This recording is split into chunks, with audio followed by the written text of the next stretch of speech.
It's time for the Dark December event to begin. And, I mean, this year I'll just be doing Fazbear Friday.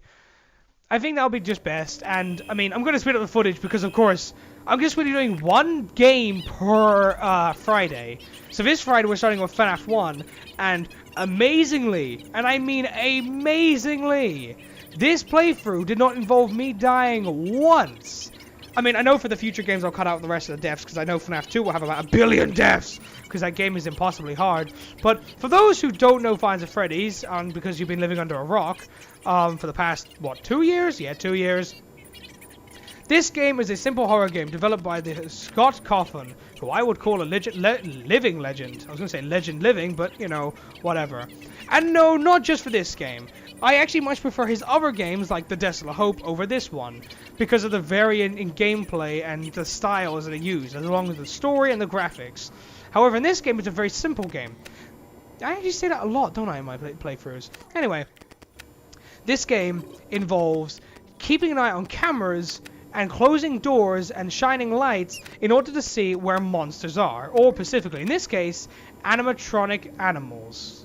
We have Freddy Fazbear, Bonnie Bunny, Chica the Chicken, and Foxy the Pirate. Each of them have a different mechanic.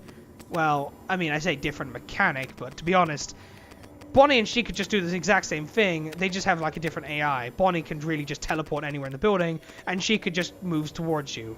Freddy moves only from the night 3 onwards. This game works in a system that you have to survive six hours per night, which I think is 1 minute and 15 seconds gameplay time. Oh yeah, that's what happens when they get to the door. I'm gonna wait till they leave, or else you're screwed. You don't want them jump scaring you. Yeah, it's a horror game, people.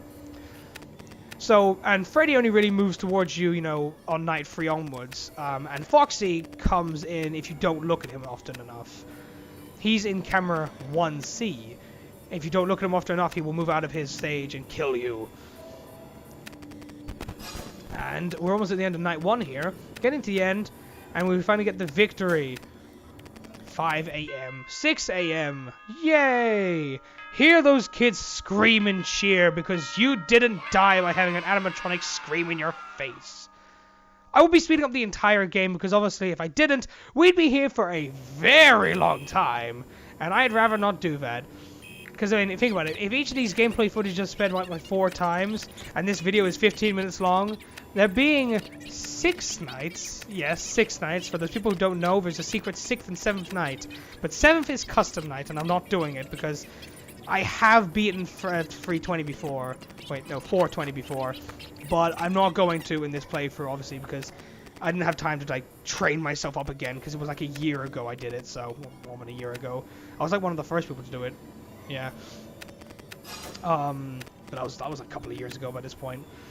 And, oh yeah, I swear, sometimes these creatures, they like to just stand around outside your door for absolutely ages, causing you to use up loads of power. So, as you can see, you know, as I was saying, you know, this game, you know, has like 6 nights, you know, we'll be doing in this playthrough. So, 6 times by 5, well, yes, 6 nights. Each, you know, being sped up by 4 times. So, 4 times by 6. Wait, what am I saying?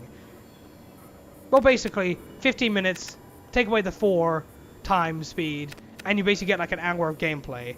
And I'm pretty sure no one wants to be sitting here listening to me talk for an entire hour. Hell, I don't think I could even talk for a whole hour straight. 15 minutes is fine, but an hour?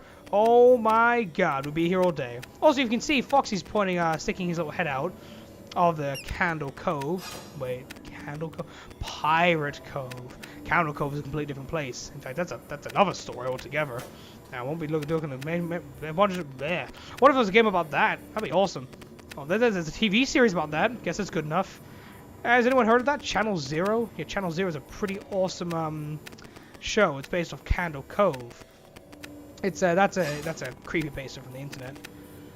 Creepypasta. I said creepypasta or creepypasta for those people who want to correct me. It actually is creepypasta. As you see here, I'm almost out of power. The power meter in these games determines how you know, it basically, the power meter, if it reaches 0, the power in the building will go out, and that's when Freddy will come along to kill you.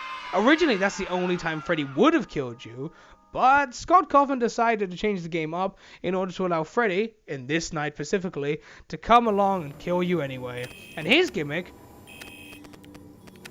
is hiding in the shadows.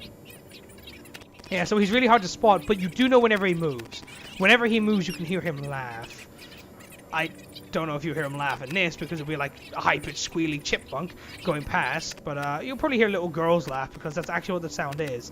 It's a slowed-down little girl's laugh, so listen closely over my rambling, you might be able to hear it. So, yeah, this game has a few secrets as well. The reason this game took off so wildly, and well, there's now 5 games of it, which is why I'll be doing 1 per week. Five Nights at Freddy's 1, Five Nights at Freddy's 2, Five Nights at Freddy's 3, Five Nights at Freddy's 4, and Five Nights at Freddy's Sister Location.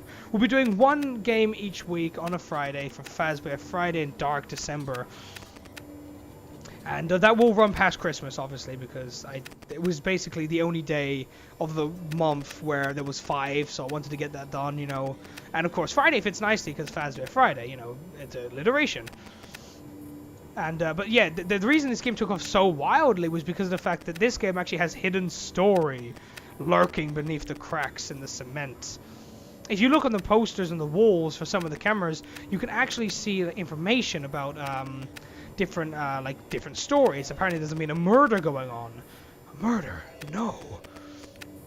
Yeah, there's in fact a mysterious murderer who has killed 6 children. Was it 6 children or was it 5 children? I don't know. Anyway, point being, the story goes the fact that the children were stuffed into the suits at you know, the animatronics, which means they're actually possessed. I mean, while this game specifically doesn't actually have a story, you know, to go off, the future games home on the story much more. Obviously, because, you know, in this game it was really just to see if, you know, people would like the concept, and, you know, people did. I mean, oh yeah, also Foxy, he can run down the corridor, actually run on the camera. The rest of them just stand still. It may be boring to some people, but it's actually, you know, really creepy. Yay! Okay. On to Fourth Night. Welcome to Fourth Night. This night basically has nothing really new. In fact, the thing is that Night 1 has Bonnie, Chica, and Foxy, but Foxy's barely active. Night 2 has Bonnie, Chica, and Foxy. Again, they're just more active. Then, oh, you heard the little laugh there. Then Bonnie, and then on third night has Freddy introduced, and then from there there's not really much more to the game. I mean, in terms of gameplay, this actually is, you know, kind of, yeah. I know that later games really home on this to actually give you more challenge as nights go on. Like, in the second game, there's like much more. There's a lot more characters, so there Scott was able to, like, you know, change up the characters each night to like really give a feel. By the time you get to the last night, it's like, you know, all of them homing on together. So, Freddy is now in the corner and staring directly at us at 2 a.m. We have absolutely no choice but to keep the door down. Except I didn't know if he's on that camera and you don't look at him. Well, actually, no, sorry. If you look at him, and even if the door's open, he won't be able to move. I should have really taken that into consideration, but, you know, I only figured that out later in the playthrough. I mean, luckily I didn't die because I used up so much power keeping that door closed, but I think this is the first night where the power actually goes out, so you'll be able to see that for the first time. Oh yeah, I heard him move and I was like, oh boy, finally he moved. I can actually put up the camera again. This game actually does get very intense, because I feel like by the time you figured out the gameplay mechanics over time and died a few times, and you get used to the jump scares in the game, you know, it actually does help, because the game becomes very aggravating later on, you know, because you can't actually beat it, because of how difficult it is. It is true, this game is bloody difficult. In fact, all the games are bloody difficult. Alright, here we go, power out. Well, be very quiet. And there's Freddy and his creepiness, and oh, there we go, I won. Hellos. Yeah, don't worry, you can actually still win in that whole darkness section where the power goes out. It is still possible, very possible.